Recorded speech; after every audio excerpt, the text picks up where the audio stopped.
ജാൻമീഡിയ ന്യൂസിലേക്ക് സ്വാഗതം. പ്രതിഷേധം ഗാനാലാപനത്തിലൂടെ അറിയിച്ച് കലാകാരന്മാർ. Stage artist and workers association of Kerala സവാക് മലപ്പുറം ജില്ലാ കമ്മിറ്റിയുടെ നേതൃത്വത്തിൽ നടത്തിയ സിവിൽ സ്റ്റേഷൻ മാർച്ചും ധർണയുമാണ് തിരൂരുകാർക്ക് പുതിയ സമരമുറ കാണാൻ അവസരമൊരുക്കിയത്. രാത്രി 10 മണിക്ക് ശേഷം മൈക്ക് പെർമിഷൻ ഏർപ്പെടുത്തിയ വിലക്ക് പിൻവലിക്കണമെന്നും 60 വയസ്സ് കഴിഞ്ഞ കലാകാരന്മാർക്ക് ക്ഷേമനിധിയിൽ അംഗത്വം ലഭിക്കുന്നതിന് അപേക്ഷ സ്വീകരിക്കണമെന്നും സംഗീത നാടക അക്കാദമി നൽകിവരുന്ന പെൻഷൻ തുക വർദ്ധിപ്പിക്കണമെന്നും സാംസ്കാരിക പ്രവർത്തക ക്ഷേമനിധി ബോർഡ് നൽകിവരുന്ന പെൻഷൻ വർദ്ധിപ്പിക്കണം തുടങ്ങി വിവിധ ആവശ്യങ്ങൾ ഉയർത്തിക്കൊണ്ടാണ് സവാക് സംസ്ഥാന വ്യാപകമായി നടത്തിവരുന്ന സമരത്തിന്റെ ഭാഗമായി തിരൂരിൽ സിവിൽ സ്റ്റേഷന് മുന്നിൽ മാർച്ചും ധർണയും സംഘടിപ്പിച്ചത്. സംസ്ഥാന ജനറൽ സെക്രട്ടറി സുദർശനൻ വർണ്ണം ഉദ്ഘാടനം ചെയ്തു. സംസ്ഥാന vice president P T Zubair മുഖ്യപ്രഭാഷണം നടത്തി. ജില്ലാ working president P T Badaruddin അധ്യക്ഷത വഹിച്ചു. ജില്ലാ സെക്രട്ടറി അശോകൻ വയ്യാട്ട് സ്വാഗതം പറഞ്ഞു. ഫിറോസ് ബാബു, സേൽറ്റി Tirur, Sathyanandan V, Eshwar Naran Chembai, Manikandan Edamana, Mani Kaimalassery, Sundar Tirur, P Abdurahiman, KP Saleem, Khadeeja Younus, Thajuddeen Niramaruthur, Molly Rao, Ramesh Changanassery, Hassan Kuthukallu, Krishnan Annara, Reena Thrikkandiyur, Sooraj Basura, CKM Hashim, Hamza Kainikkara, Ashraf Koottayi, Nasar, Abu കാട്, ഹംസ, KNK കുണ്ടൂർ, മുഹമ്മദ് ഇരിങ്ങാവൂർ, ഹംസ ബീരാഞ്ചിറ, അഷ്റഫ് ചെമ്മല, സീനത്ത് സുലു, ലത്തീഫ് കുറ്റിപ്പുറം, റസാഖ് PK, അമൽ അന്നാര, പാറപ്പുറത്ത് കുഞ്ഞുട്ടി, സുരേഷ് ബാബു കുന്നേക്കാട്ട്, ചന്ദ്രൻ മങ്ങാട്, റുക്കിയ വാക്കാട്, മുനീറ കൂട്ടായി തുടങ്ങിയവർ പ്രസംഗിച്ചു. ചെണ്ടമേളത്തിന്റെയും ബാൻഡ് മേളത്തിന്റെയും അകമ്പടിയിൽ തിരൂർ കേജിപ്പടിയിൽ നിന്നാണ് മാർച്ച് ആരംഭിച്ചത്. 50-ലേറെ കലാകാരന്മാർ സവാക്കിന്റെ ധർമ്മസമരത്തിൽ ഗാനങ്ങൾ ആലപിച്ചു.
മലപ്പുറം ജില്ലാ സെക്രട്ടറി അശോകൻ വയ്യാട്ടിനെ നമ്മൾ സ്വാഗതം ആശംസിക്കുന്നതിന് വേണ്ടി ആദരപൂർവ്വം നമ്മൾ സ്വാഗതം ചെയ്യാണ്.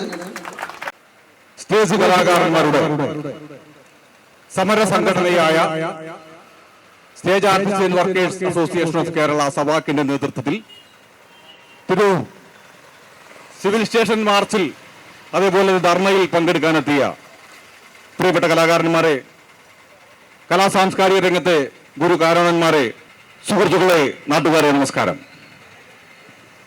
പിന്നിട്ട 25 വർഷത്തിലേറെയായി കേരളത്തിലെ സ്റ്റേജ് കലാകാരന്മാരുടെ ക്ഷേമത്തിന് വേണ്ടി പ്രവർത്തിക്കുന്ന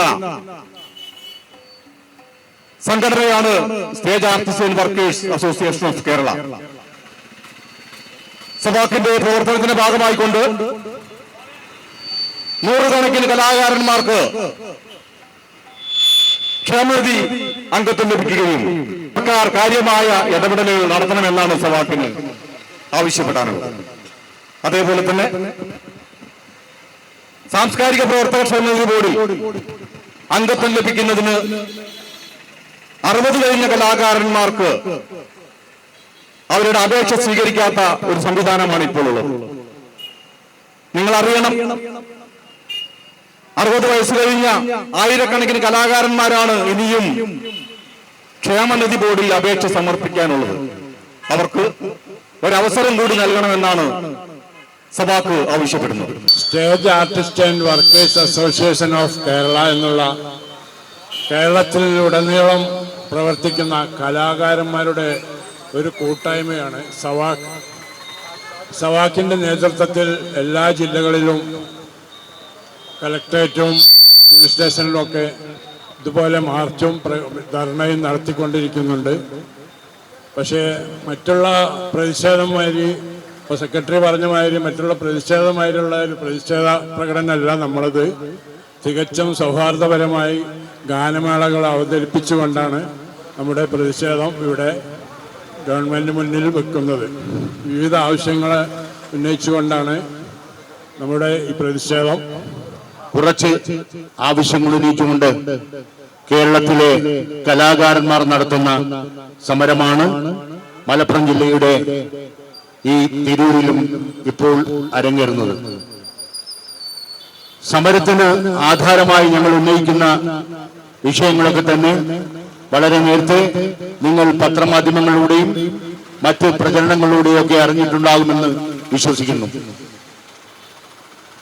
നിങ്ങൾക്കറിയാം, ഇന്ന് കാണുന്ന കേരളത്തെ സൃഷ്ടിക്കുന്നതിന് നമ്മൾ ആവർത്തിച്ച് പറയുന്ന നവോത്ഥാന കേരളത്തെ സൃഷ്ടിക്കുന്നതിന് കേരളത്തിലെ കലാകാരന്മാർ വഹിച്ച പങ്ക് ഒരിക്കലും വിസ്മരിക്കാനാവില്ല. ഞങ്ങൾ ആവർത്തിച്ച് പറയുന്നത് പോലെ, കേരളത്തിന്റെ ചരിത്രം ആവർത്തിച്ച് പറയുന്നത് പോലെ, കേരളത്തിലെ 1950 നമ്മുടെ നാട്ടിൽ നിന്ന് വരുന്ന ഈ പാവപ്പെട്ട കലാകാരികൾ ചിലപ്പോൾ അന്ന് വരുന്നത് എന്ത് ഉറപ്പിന്മേലായിരിക്കും നിങ്ങൾക്കറിയാമല്ലോ. ആരുടെയെങ്കിലും അടുക്കൽ നിന്ന് വാങ്ങിച്ച പൈസ ഇന്നത്തെ പരിപാടി കഴിഞ്ഞ് ഞാൻ വരുമ്പം തരാം, ഇതില്ലെങ്കിൽ അമ്മയ്ക്കും അച്ഛനോ മരുന്ന് വാങ്ങിക്കാൻ ഞാൻ വന്നിട്ട് വാങ്ങിക്കാം, ഇങ്ങനെയുള്ള ഉറപ്പുകൾ നൽകിയാണ് അവർ വീട്ടിൽ നിന്ന് ഇറങ്ങി വരുന്നത്. ഇന്നിവിടെ ഒരുക്കിയിട്ടുള്ള ഈ പ്രതിഷേധിക്കാൻ അറിയാത്തവരാണ് യഥാർത്ഥത്തിൽ കലാകാരന്മാർ. നിഷ്കളങ്കരായിരിക്കും കലാകാരന്മാരെന്ന് പറയുന്നത് മറ്റൊരർത്ഥത്തിലല്ല. കലാകാരന്മാർ പൊതുവെ പ്രതിഷേധത്തിനോ അത്തരത്തിലുള്ള സമരാഗ്നി ഞങ്ങളെ ആഘോഷങ്ങളുടെ ഭാഗമല്ല. ആഘോഷിക്കാനാണ് ഞങ്ങൾ വിളിക്കുന്നതെങ്കിലും മനസ്സിൽ വേദന പേറി, മനസ്സിൽ പ്രയാസങ്ങൾ പേറി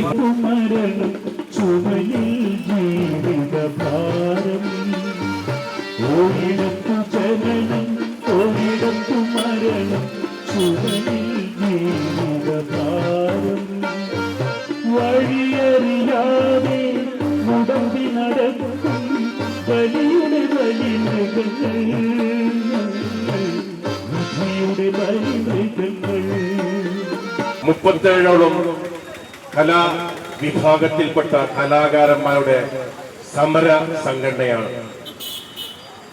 കഴിഞ്ഞ 26 വർഷമായി നിരന്തര പോരാട്ടത്തിലൂടെ കലാകാരന്മാർക്കുള്ള ഒരുപാട് ആനുകൂല്യങ്ങളും നമ്മൾ നേടിയെങ്കിലും പലപ്പോഴായി നമുക്ക് ഏതൊരു ഗവൺമെന്റ് വരുമ്പോഴും നമ്മളോട് അവഗണനയും ചിറ്റമ്മ നയവുമാണ് ഇവിടെ സ്വീകരിച്ചു കാണുന്നത്. പണ്ട് കോവിഡുള്ള കാലത്ത് 1.5-2 വർഷത്തോളം എല്ലാ കലാകാരന്മാരെയും പട്ടിണിക്കിട്ട ഒരു രീതിയായിരുന്നു. പല സ്ഥാപനങ്ങളും തുറന്നു പ്രവർത്തിച്ചെങ്കിലും പല രാഷ്ട്രീയ സംഘടനകളും ഇവിടെ പ്രതിഷേധ പ്രകടനങ്ങളും ജലപീരങ്കിയുടെ അതിപ്രസരമൊക്കെ ഉള്ള പരിപാടികൾ സംഘടിപ്പിച്ചിട്ടും നമ്മുടെ കലാകാരന്മാർക്ക് മാത്രം അന്നും കലാ പരിപാടികൾ അവതരിപ്പിക്കാൻ പാടില്ല എന്നുള്ള നിരോധന വിഷയം നേരിട്ടവരാണ് നമ്മുടെ കലാകാരന്മാർ. 10 മണിക്ക് ശേഷം മൈക്ക് പെർമിഷൻ പാടില്ല. ഇവിടെ രാഷ്ട്രീയ സംഘടനകളുടെ ഒരു പ്രോഗ്രാം ആണെങ്കിൽ 10 മണിയായാലും 12 മണിയായാലും 1 മണിയായാലും ആർക്കും ഒരു വിഷയമില്ല. ഇനിയിപ്പോ ഇലക്ഷനൊക്കെയാണ് വരുന്നത്, 10 മണിക്ക് ഇവിടെ മൈക്ക് സ്റ്റോപ്പ് ചെയ്യും. സംസ്ഥാന തലത്തിൽ ഇതിനൊരു പരിഹാരം ലഭിക്കുന്നവരെ നമ്മുടെ ഈ ഒരു പോരാട്ടം തുടരും.